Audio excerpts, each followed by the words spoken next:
음산한 비밀들이 오신 것을 환영합니다.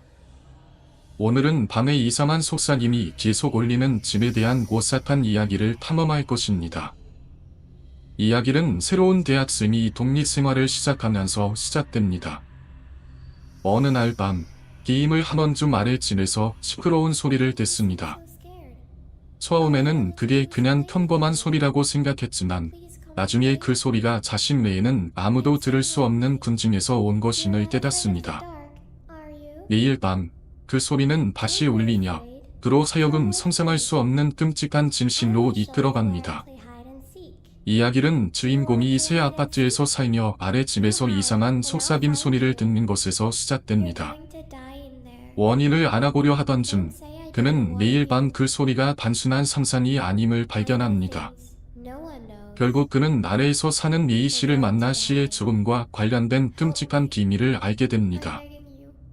그가 그 신비로운 소음이 매우 무서운 것과 관련이 있음을 깨닫기 시작하면서 그는 메이 씨의 생명을 빼앗은 신비로운 존재와 마주하게 됩니다.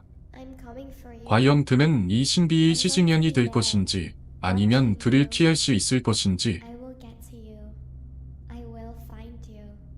뼈에 들어가 막 자취를 시작했을 무렵의 이야기다. 어느 날 밤, 반에서 혼자 게임만 하고 있는데 아래쪽에서 사람들이 웅성거리는 것 같은 소리가 들려왔다. 아래층에 손님이 많이 오기라도 한 건다 싶었지만 귀를 기울여 자세히 들어보니 몇 명 수준의 목소리가 아닌 것 같았다. 훨씬 더 많은 사람 소리 같다고 했다. 기분 탓일지 모르겠지만 마초 혼자 반지하철역에서 들려오는 것 같은 소리였다. 그때는 그저 영원한 TV 프로그램을 시끄럽게 보는 것이겠지 라고 하고 넘어갔다. 하지만 잘 무렵이 돼서도 그 웅성거리는 소리는 사라지지 않았다. 엄청 큰 소리는 아니지만 새벽 3시가 되도록 그 소리를 들려온 탓에 결국 너무 신경 쓰여서 그날의 잠을 제대로 청하지 못했다. 그 후 며칠다. 매일은 아니지만 밤 10시부터 새벽 3시 사이 웅성거리는 소리가 빈번히 들려왔다. 잠을 제대로 이루지 못한 나날이 이어진 끝에 결국 나는 한소리 대강 머무려고 아래층 사람을 찾아가게 되었다. 소리점을 누르자 아래층 사람이 나왔다. 와보다 2~3살 위에 있다. 보기에는 학생 같은 느낌이었다. 내가 밑집에 산다는 것을 밝히고 층에서 온 때문에 힘들다고 말을 꺼내자 그 사람은 갑자기 기분이 언짢아진 듯했다. 당신이야말로 매일 한 번쯤에 뭘 하는 거야? 시끄럽다고요. 하고 역으로 화를 내는 것이다. 일단 아래쪽 사람만 A씨라고 해두자. 그가 말하는 게 무슨 소리인지 이해하지 못한 나는 사정을 처음부터 설명했다. 아래층에서부터 거의 매일같이 수많은 사람이 웅성거리는 소리가 들려온다고. 그러다 A씨는 웅성거리는 소리는 위에서 들려오는 거라고 말하는 것이 아닌다. 그것 때문에 부동산에 항의를 하기 직전이었다고 한다. 이유는 알 수 없지만 뭔가 기분 나쁜 느낌이 들었다. 그것은 분명 사람 목소리였다. 몇 번이고 들었으니 잘못 들었을 리도 없다. 게다가 A씨도 수많은 사람들이 웅성거리는 소리를 들었다고 하지 않았다. 잠시 침묵이 이어지다 A씨가 말했다. 이 집 천장에 뭔가 있는 거다? A씨는 천장에 뛰다보다 라고 말하더니 내 대답도 기다리지 않고 곧바로 손전등을 들고 나왔다. 하지만 나는 멋대로 들어갔다가 혹시나 천장이 무너지거나 어디 파손이라도 생겼다면 나중에 큰일이 될지도 모른다는 생각이 들었다. 이 건물을 보유하는 부동산 쪽에 차종을 이야기하는 게 좋지 않겠다고 나는 천장 밑에 들어감을 생각에 가득 찬 A씨를 설득했다. 웅성거리는 소리가 들린다고 말하면 믿어지지 않을 것 같아. 바로 밑에서 뭔가 이상한 소리가 들린다고 부동산에 전화를 걸었다. 그러자 부동산 쪽에서도 지라도 사는 것이라고 여긴 것인지 며칠 내로 업체와 함께 방문하겠다고 대답했다. 뭔가 거짓말을 한 것 같은 느낌에 조금 마음이 찔렸지만 그 일을 A씨에게 말하자 이상한 소리 들리는 건 사실이니까 어쨌든 원단이 다행이네 라고 말했다.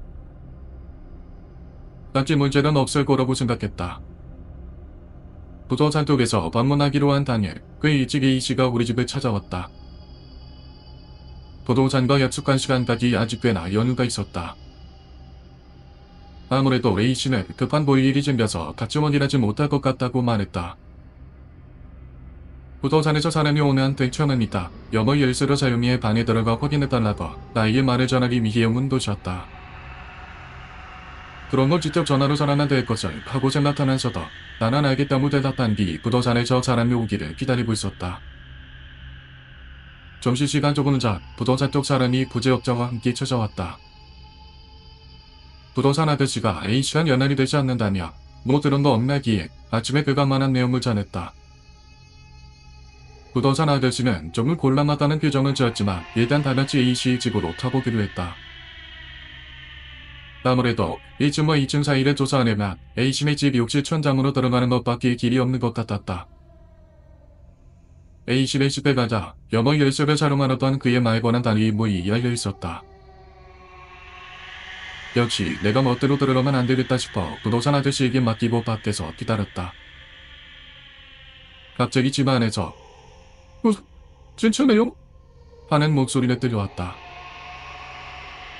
무슨 일이나 싶어 현관문을 열어보자 부도산 아저씨랑 부재업자가 새파랗게 지리치 나왔다. 천천히 신고 좀 해주세요. 그리고 많은 일이 있었지만 결혼부터 말하자면 A씨는 욕실에서 죽어 있었다. 경찰서와 구급차로 가서 과소라잔이 되었고 나도 다처소에 가서 사정 청취에 임해야 아침에 A씨와 이야기했을 때는 수상한 낌새 같은 건 없었다고 말한 뒤 일단 웅성거리는 소리에 대해서도 경찰에게 말했다.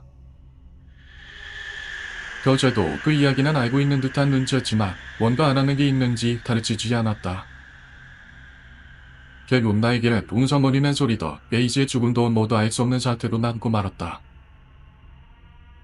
그날 밤 너무나도 많은 일이 있었던 탓에 지친 나는 빨리 잠을 청하려 이불 속으로 들어갔다. 그러자 그 웅성거리는 소리가 갑자기 들리기 시작했다. 그러나 평소와는 무언가가 달랐다. 무엇이기 정확하게 말할 수는 없지만 미워하는 느껴진다. 잠시 뒤 나는 그 미워함의 정체를 깨달았다. 지금까지는 안에서 들려오던 목소리가 분명 옆에서 들린다. 더욱이 지금까지는 바닥 너머로 들려온 탓에 입안에서 웅얼거리는 것 같은 느낌이었는데 이번에는 마치 같은 많이서 들려오는 것처럼 선명했다. 그리고 그걸 깨닫는 순간 등골이 오싹해졌다. 눈을 뜨고 소리가 들려오는 쪽으로 바라보고 싶은 마음도 있었지만 솔직히 두려웠다. 하지만 소리의 정체를 확인해야만 한다. 나는 잠으로 다지고 일어나 소리가 나는 쪽을 쳐다봤다. 그리고 터문 잡는 곳이 있었다. 정장 차림의 한 남자가 서 있던 곳이다. 다만 엄밀히 말하자면 서 있는 곳과는 조금 다른 모습이었다. 마치 수면 위에서 상반신만 내민 것처럼 바닥에서 남자의 상반신만이 솟아난 상태였다. 그것만으로도 비교하기 짝이 없는데 그 정장 차림의 남자는 눈알을 산화저항으로 미친 듯이 움직이고 있었다. 이도 마치 빠르게 말을 뱉어내는 듯 쉴 수 없이 움직이고 있었다.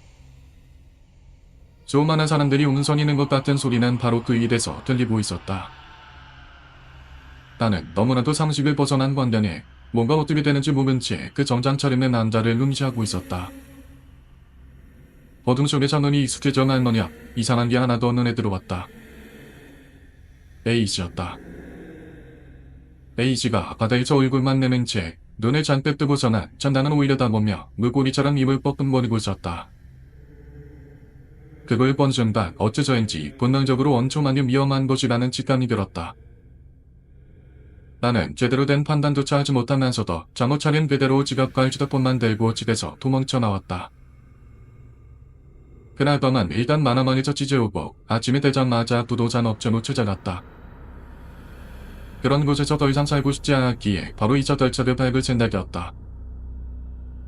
부동산에 도착하자마자 담당자를 불러내어 이자 이야기를 꺼냈지만 갑작스럽다고는 해도 어쩐지 담당자의 반응이 이상했다. 아무래도 내가 이자를 단기하고 싶지 않은 느낌이 날까. 그 이유를 묻자 경찰 쪽에서는 내가 A씨의 죽음과 연관되어 있다고 의심하는 것 같다는 대답이 돌아왔다. 그래서 멋대로 이사를 하는 곤란하다고. 듣고 보면 당연한 일이다. A씨와 생전 마지막으로 만난 건 나인데다가 무엇보다도 층간소음 문제라는 동기도 있었고 다집에 만났다는 것도 내 증언뿐 객관적으로 증명할 방법은 아무것도 없었다. A씨의 사인 자체도 전혀 알 수가 없고 내가 집했다는 의심을 받는데도 어쩔 수 없는 상황이었다.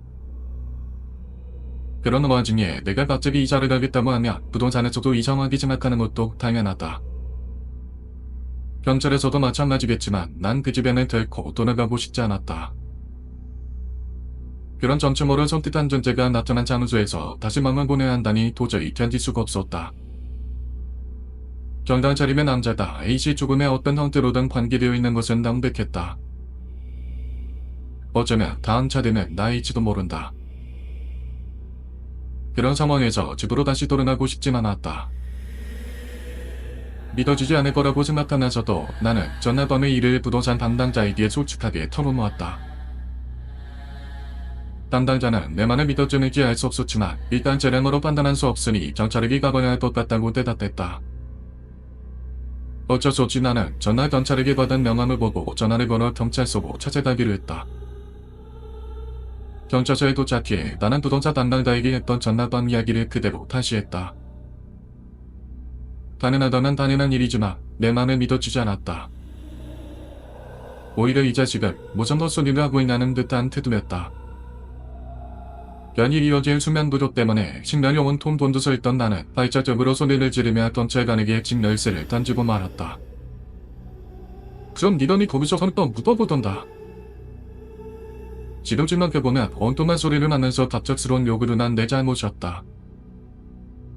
하지만 그 지점이 되고 나니 경찰관도 일단 나를 친정시켰다. 너무 멀리 이장하지 않을까. 이사가는 곳의 주소를 보고할까. 부채쪽에서 전화로 확인을 하면 꼭 응답할 것이라는 조건을 달고 경찰에 전한 내 이자를 넘어해줬다. 그후 나는 다른 곳으로 이사를 갔고 사건 또한 A씨의 자산으로 처리되며 내가 받던 의심도 사라졌다. 자산이라는 것이 판명되고 얼마 뒤 나는 또 경찰서에 끌려갔다. A씨의 컴퓨터에서 일기 같은 것을 발견되었는데 거기 내가 말했던 정장 차림의 남자에 관한 것이 써있었던 것이다. 경찰서에서 그날 밤의 이야기를 다시는 건 나왔지만 정장 차림의 남자가 무엇이었는지는 지금도 알 수가 없다. 다만 경찰에게서 듣게 된 것도 몇 가지 있었다. 일기의 내용에 따르면 내가 처음 A씨에게 항해하는 말이 전부터 그는 정장 차림의 남자를 만났고 웅성거리는 소리의 정체가 그 남자만한 것도 알고 있었던 것 같다. 일기에는 정장 차림의 남자가 명백히 아기를 지내고 있다는 것이 몇 번이고 반복적으로 적혀 있었다고 한다. A씨는 신변의 위험을 느끼고 있었던 것이다.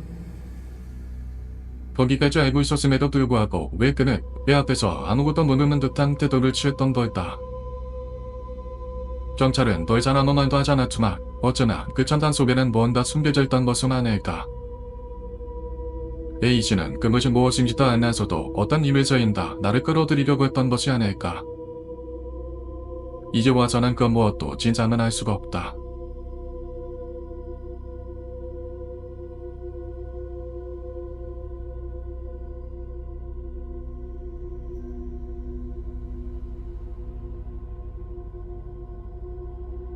이 집에 대한 이야기는 이상한 소음으로 끝나지 않습니다. 그것은 우리가 설명할 수 없는 비밀들을 숨기고 있습니다. 이 시의 신비로운 죽음과 그 속삭임이 어디에서 온 것인지에 대한 질문은 여전히 열려 있습니다. 이 이야기의 감상을 아래 댓글에 남기는 것을 잊지 마세요. 이 비디오가 마음에 드셨다면 좋아요를 눌러주시고 음산한 비밀들 채널을 구독하여 다음 매력적인 괴담을 놓치지 마세요. 다음 비디오에서 다시 만나요.